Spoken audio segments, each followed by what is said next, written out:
Vous ne l'attendiez peut-être pas, mais Apple vient d'annoncer le nouveau Mac mini avec puce M4 et M4 Pro et il est tout petit. 5 cm de hauteur, 12,7 cm de côté, c'est réellement ridicule pour en moyenne 700 grammes. Pourquoi je dis en moyenne? Parce que le M4 est plus léger que le M4 Pro et c'est à peu près en moyenne 700 grammes. Mais pour autant, on a tout ce qu'il faut dans cette machine. On a même le M4 Pro qui se permet d'arriver avec du Thunderbolt 5. Il n'y a aucune autre machine dans le catalogue Apple avec du Thunderbolt 5. Le Mac mini Pro est le premier à l'avoir. Alors je me rends compte que je viens de dire Mac mini Pro, ça va peut-être être un abus de langage. Mac mini avec une puce M4 Pro, Mac mini Pro. On évite de faire des abus de langage, évidemment, on est là pour être sérieux, hein, quand même, faut pas déconner. Donc à l'avant, on va avoir deux ports USB-C, un port mini jack. Les deux ports USB-C, c'est exactement le même principe que sur un Mac Studio. Ça, c'est super pratique. Perso, quand je fais des calls, je branche des AirPods, ceux qui sont filaires, les EarPods limite, en USB-C sur mon MacBook Pro qui est sur le côté aujourd'hui.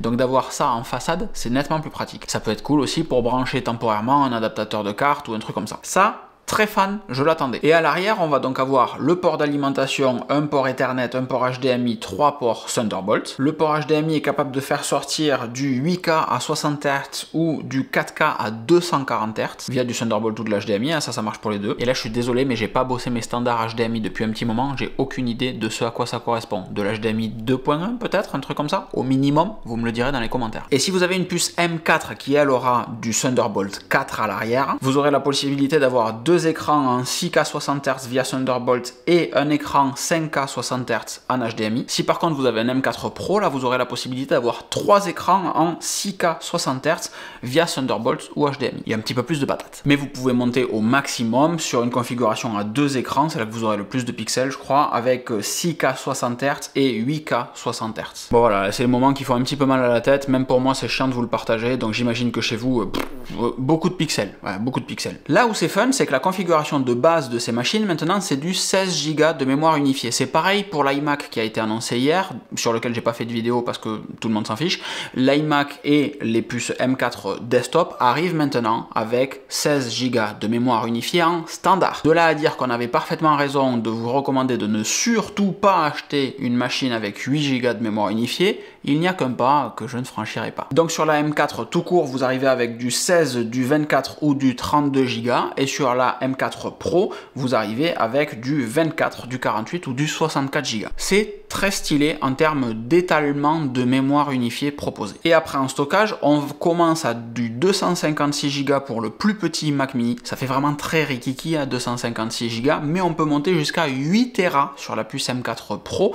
La puce M4 s'arrête, elle, à 2 Tera, comme toujours. Donc M4, 256, 2 Tera, M4 Pro, 512, 8 Tera, si jamais vous avez envie de vous faire un petit peu mal. On a sur toutes les puces M4 le classique 4 cœurs de performance, 6 cœurs d'efficience, donc ça c'est plutôt très cool. Et sur la version M4 Pro, on va avoir 12 cœurs avec 8 cœurs de performance, 4 cœurs d'efficience. L'entrée de gamme de ce Mac mini commence à 699 €. Encore une fois, il n'y a que 256 Go de stockage, ça semble un petit peu cher pour le prix du stockage en réalité, mais pour le combo global de la machine, ça fait quand même un ordi tout en un très puissant pour pas si cher que ça. Parce que pour l'immense majorité des gens, une version 512 Go suffit, et elle est à moins de 1000 €, elle est à 929 €, la puce M4, 10 cœurs CPU, 10 cœurs GPU, 16 Go de mémoire unifiée, 512 Go, 929 €. À ce prix-là, comme toujours avec le Mac mini, vous n'avez pas d'écran, vous n'avez pas de clavier, vous n'avez pas de souris, mais je peux pas m'empêcher de vous dire que c'est une super bonne machine. Et c'est tellement une super bonne machine qu'en fait moi j'en ai commandé une pour voir comment elle s'intègre dans mon workflow photo, vidéo, etc.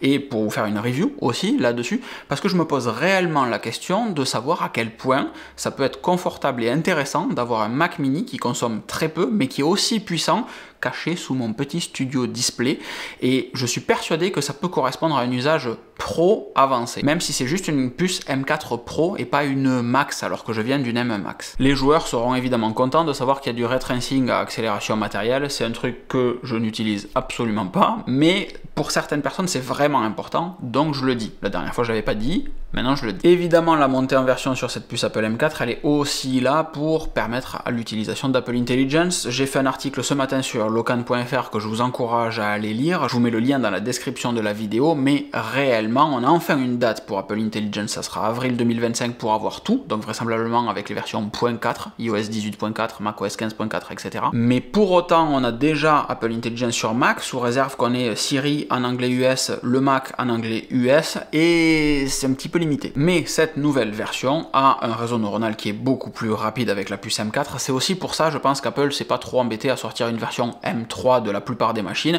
à juste pousser les MacBook Pro M1, M3, demain vraisemblablement en M4, parce que les MacBook Pro c'est les machines les plus vendues, mais en dehors de ça, bon, ils savaient très bien qu'il faudrait du M4 et ils attendaient cette version pour la pousser partout. Donc cette semaine, quand on nous annonce une semaine de nouvelles machines Apple, hier on a eu l'iMac, aujourd'hui le Mac Mini, demain vraisemblablement les MacBook Pro, est-ce que jeudi et vendredi on aura Mac Studio, Mac Pro? Rien n'est moins sûr. Toujours est-il que comme d'habitude, vous pouvez me suivre sur Instagram pour accéder au behind the scene et aux réflexions en temps réel de tout ce que j'ai pas pu caler dans cette vidéo et que j'oublie parfois, ou que vous me remontez vous directement sur Insta, etc. Abonnez-vous sur Instagram, venez me suivre là-bas, LKN Sardari. Vous pouvez également vous abonner aux notifications push ou à la mailing list sur locan.fr/mailing, parce que toutes les vidéos font des articles, mais tous les articles ne font pas forcément des vidéos, comme celui d'Apple Intelligence ce matin. Et j'en profite pour répéter que j'ai commandé ce Mac Mini qui arrivera le 8 novembre, donc on aura un déballage le 8 novembre et un test les jours suivants dans un setup un petit peu énervé comme celui qui est à la maison, avec une configuration M4 Pro et 10 Gb Ethernet. Je vous fais donc des grosses bises, je vous souhaite une excellente fin de journée et je vous donne rendez-vous demain. Bisous!